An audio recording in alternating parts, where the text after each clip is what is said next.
The rich uncle. Alvin wants a new laptop.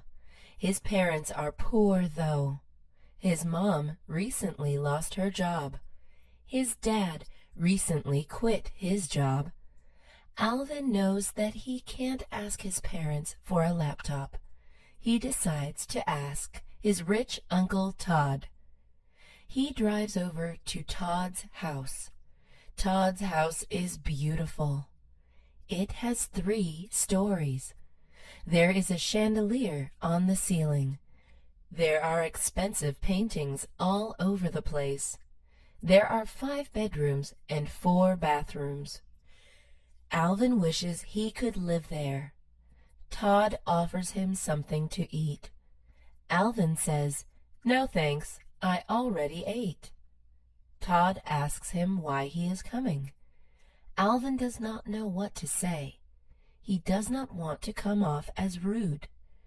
"My laptop is really old, and I need a laptop for school.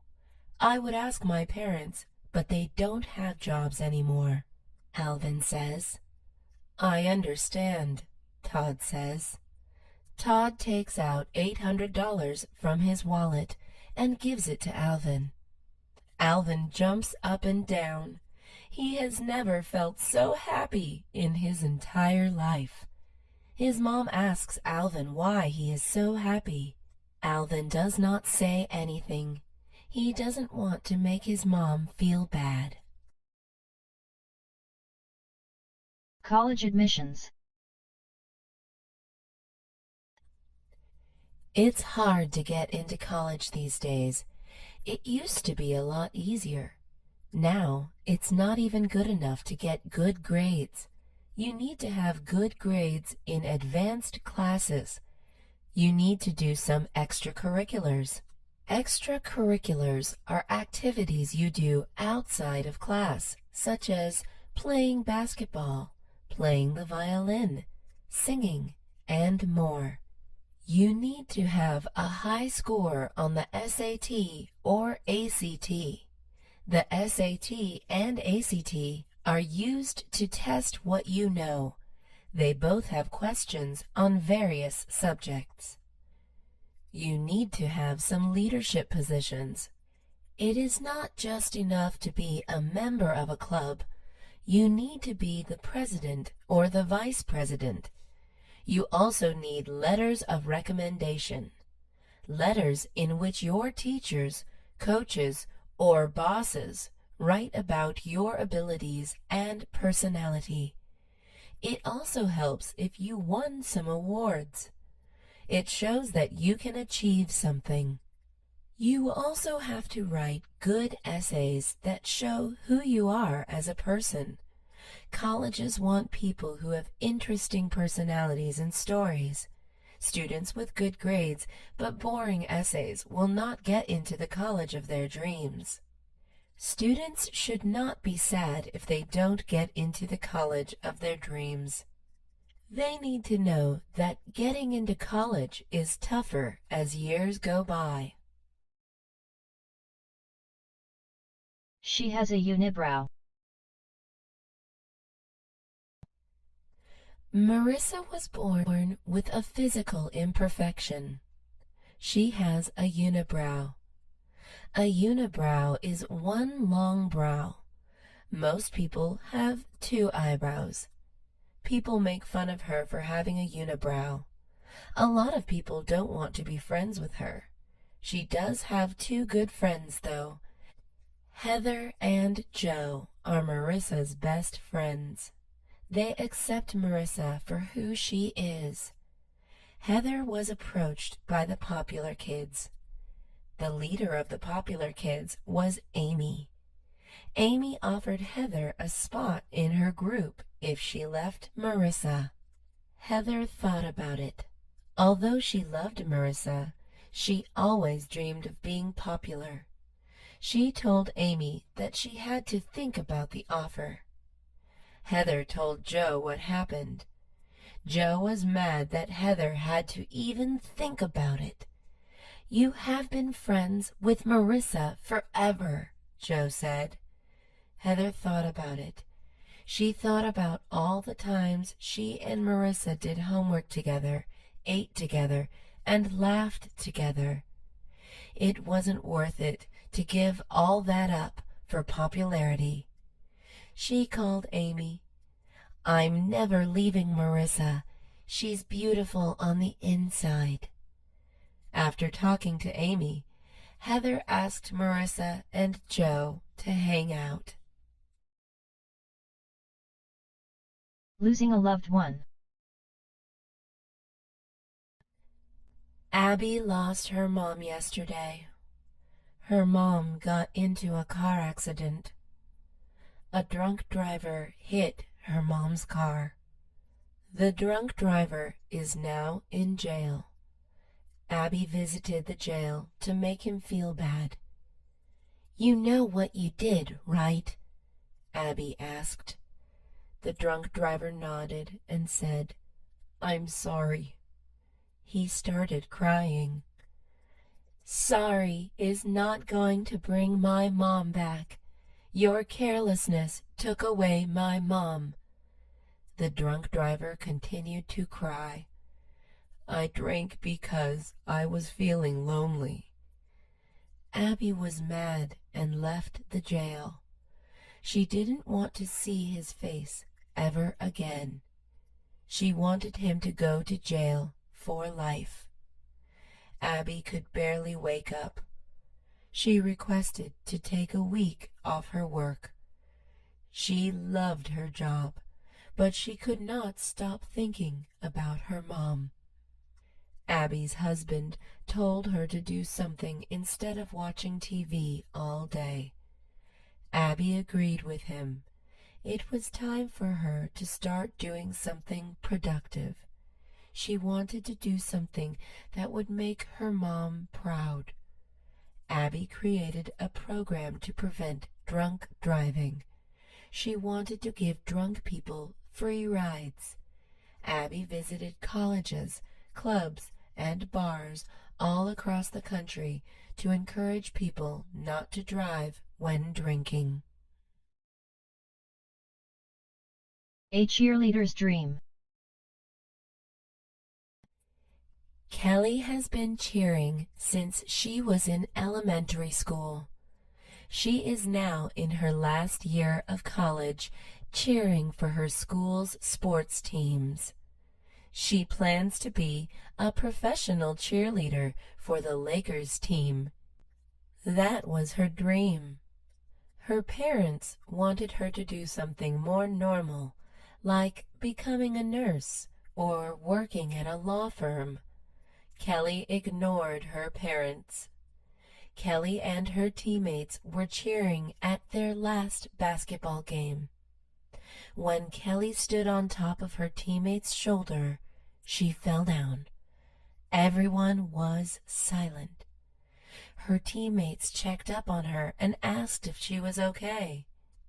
Kelly had to be taken to the hospital. Her leg was permanently injured. "Can I ever be a professional cheerleader?" she asked. "I'm afraid you cannot," the doctor said. Kelly felt that life was unfair. Kelly was scared for her future.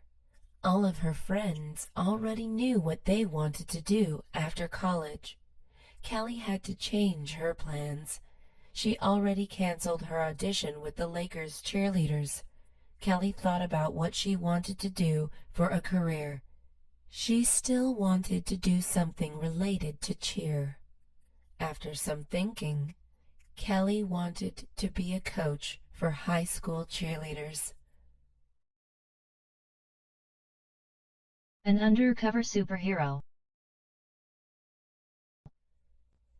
Kimberly seems like a normal teenage girl. She goes to high school. She has homework. She has problems with the popular girls. She argues with her parents. However, Kimberly has a secret power. She has super strength. She can lift up cars from the ground. She uses her strength to fight crime in her city.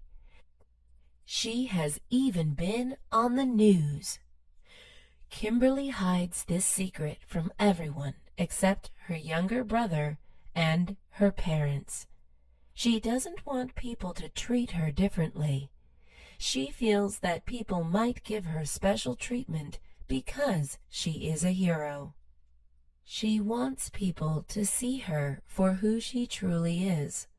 To hide her identity, she wears a mask and green-colored contacts.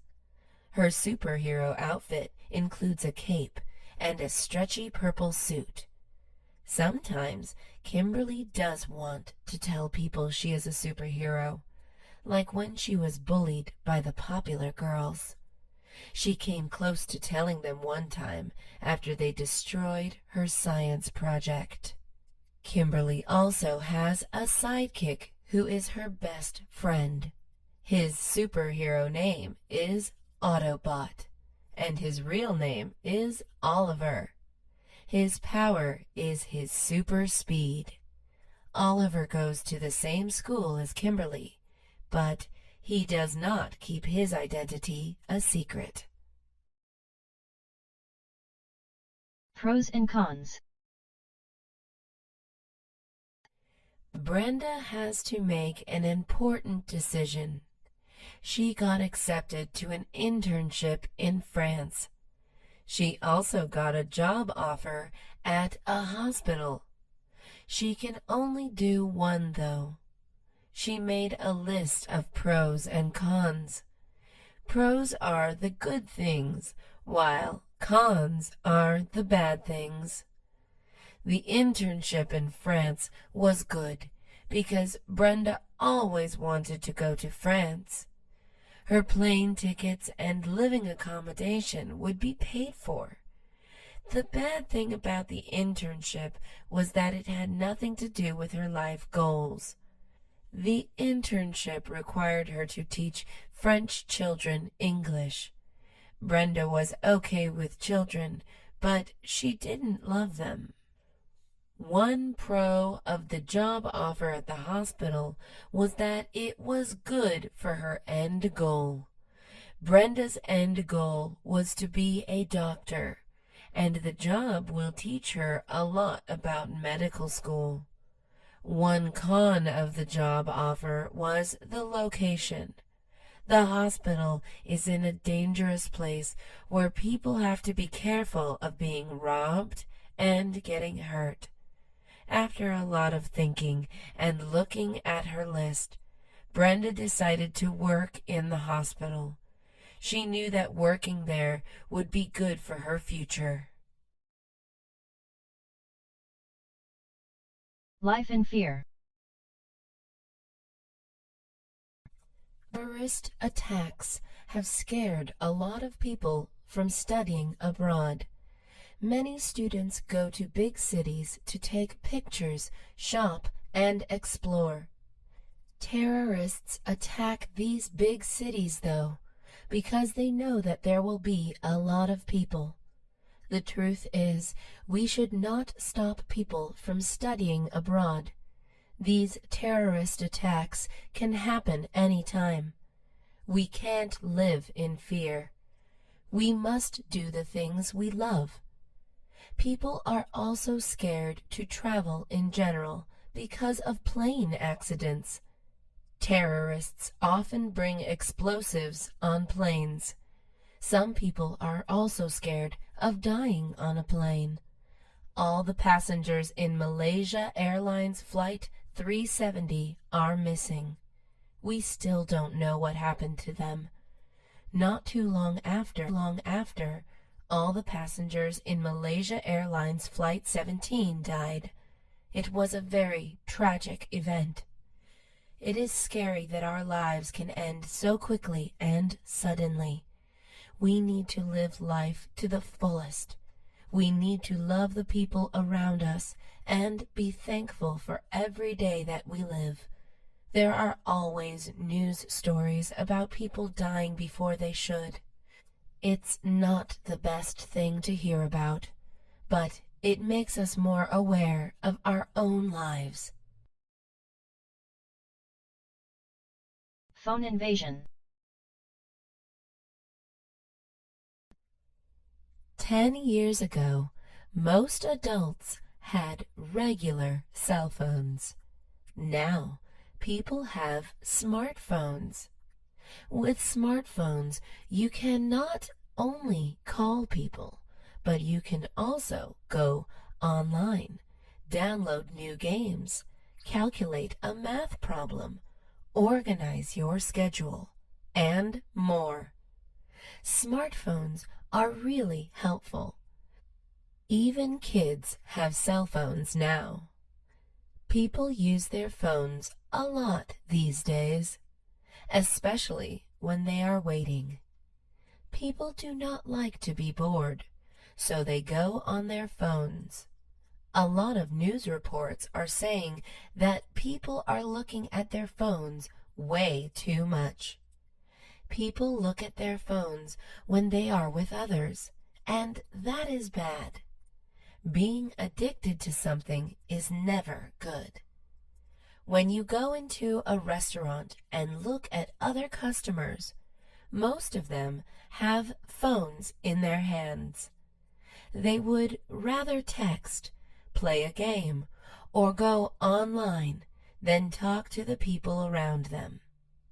Some restaurants have even offered a free meal or a discount if customers are willing not to use their phones for an entire hour.